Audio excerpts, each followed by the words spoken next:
Hello friends, in this episode we have fresh news from Poland and the European Union. Historical disputes have flared up again around Zelensky and the UPA. Moscow is making claims to the presidential palace in Warsaw.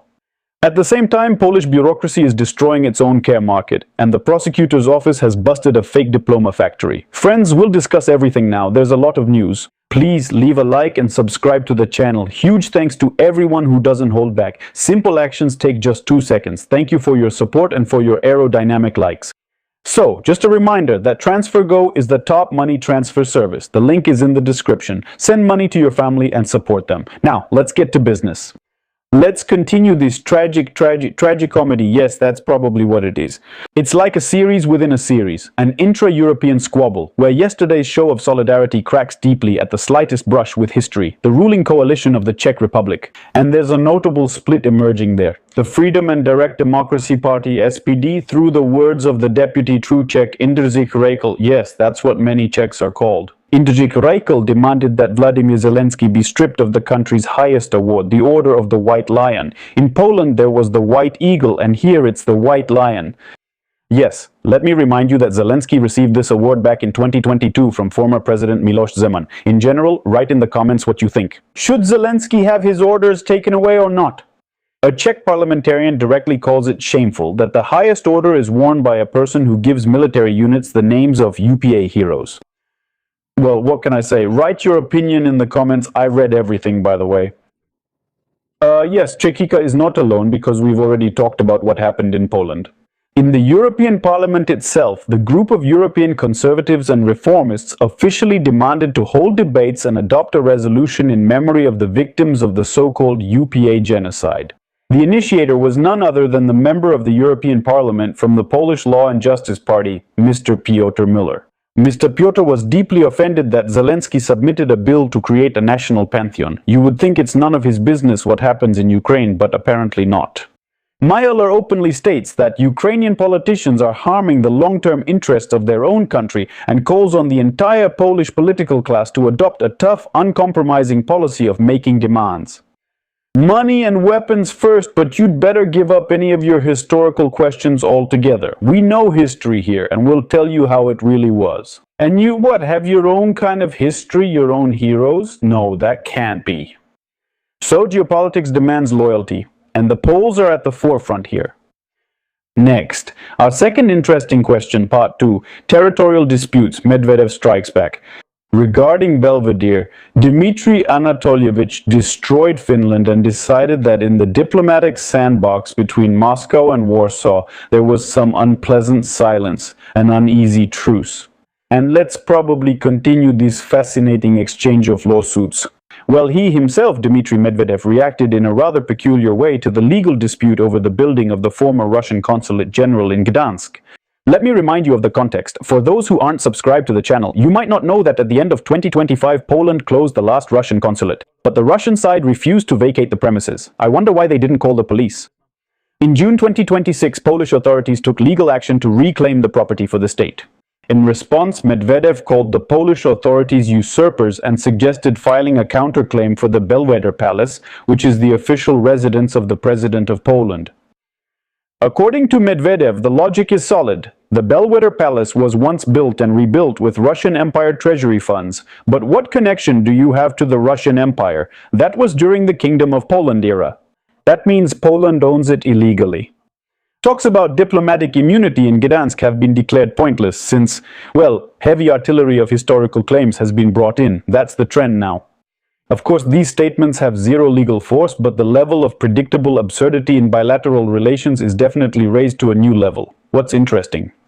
Karol Polski for some reason stayed silent. The seer also stayed silent for some reason. How come? Here they want to seize the president's residence of the saints through the courts, and everyone is silent. What's going on? My friends, dear Poles, what's wrong with you? Is this your response, to stay silent? Wow. Yes, next. Here we go. Let's move to Poland and see an example of how a bourgeois state takes back any temporary concessions. In Poland, the reduced VAT rate, that's the value-added tax on fuel, has officially been cancelled.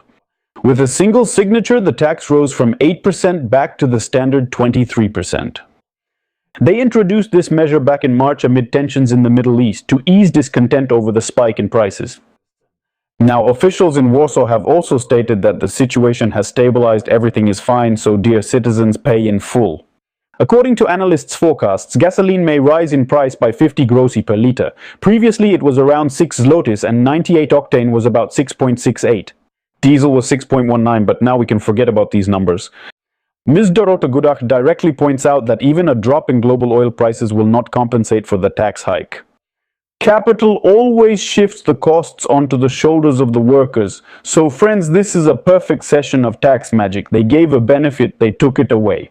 Analyze if this might trigger another inflation wave in Poland. Share your thoughts in the comments. If you're fine with current prices, let us know too. We have 2 more news items, friends. The caregivers are gone, how Polish bureaucracy shot itself in the foot. This story is pure, unadulterated political economy. The Gazeta Wyborcza publication is sounding the alarm. Poland is massively blocking work visas for citizens from the East, Ukraine, Belarus, Armenia, Moldova, depriving its own labor market of caregivers and caretakers for the elderly. The simplified fast-track procedure, let's say the fast track, has been practically destroyed. Out of 40 applications submitted by companies, only 3 were approved, you know? Polish officials justify the refusals with regulations from a year ago, claiming that there is a risk of foreigners being delegated to other EU countries. At the same time, the Ministry of Family and Labor has completely frozen the draft decree on shortage occupations. We've discussed this. They're using the supposed rise in unemployment as cover. The Home Care Association head, Mr. Ada Zarska, and Regional Home Care House President Dr. Lejacek are quietly shocked, their hair nearly standing on end. And Lejacek is in quiet shock, her hair is practically standing on end. Poland is facing a severe demographic crisis. Right now, there is a shortage of 40 to 50,000 caregivers, and by 2030 another 40,000 will be needed in nursing homes. Moreover, in the fall of 2026, a subsidy bonus for the elderly will be introduced. That is, 2,150 zlotys, for which 90,000 people need to be trained, but there is no one to work. Polish women themselves, for minimum wage, for some reason don't take such hard jobs. I wonder why. You can't help but mention this, right? Because watching the Polish government apparatus is a real pleasure. While taking care of national security on paper, officials are so eager to protect the market from Eastern caregivers that Polish elderly people risk being left without any care at all. The business community is already giving them a capitalist hint. Do you know what we're going to do with this approach, dear comrades? We'll register our companies in Lithuania and pay taxes there. And the flow of labor will still come to us in transit, bypassing Warsaw. In short, it's a brilliant move, simply brilliant. Well, I mean the one who came up with it. What do you think of this kind of concern for the labor market? They've prioritized protecting the state system so much that soon there may be no one left to care for the elderly. What do you think? Will common economic sense prevail over Polish bureaucracy, or will they tighten the screws until the social sphere completely collapses? It's very interesting, of course. Well, God willing, we won't have to deal with this, of course. So, friends, we also have some great news from the city of Siedlce, a fake diploma factory. Yes, let's call it that, a Polish mirror of the Kyiv metro. Wonderful crime news from the district prosecutor's office. This is Siedlce, this is the Masovian voivodeship. There is a full-scale investigation underway into the mass acquisition of higher education diplomas. Yes, don't be surprised. At the moment, official charges have already been brought against 78 citizens. The scheme was operating as far back as 2021 or 2022. Orders for writing thesis papers on any topic were accepted online. There was a clear hierarchy in the organized crime group. Coordinators collected money, managed clients, while editors wrote the texts, created surveys, and compiled the sections. As a result, dozens of Polish universities were misled about the real authorship of the papers, and so-called graduates illegally received their diplomas. Tisk, tisk. Now 68 pseudo-students are facing charges for claiming authorship and forgery, while 10 organizers will be charged with aiding and abetting. That's it, but most of them have already confessed and they face up to 3 years in prison. Well, we need to do the same. Like that taxi driver I ride with, he's always giving me arguments saying, if it were me, I'd be outraged. So many times, all sorts of Polish patriots foaming at the mouth in the comments would tell stories, just savoring how in the Kyiv metro you can buy any diploma. A diploma for $100.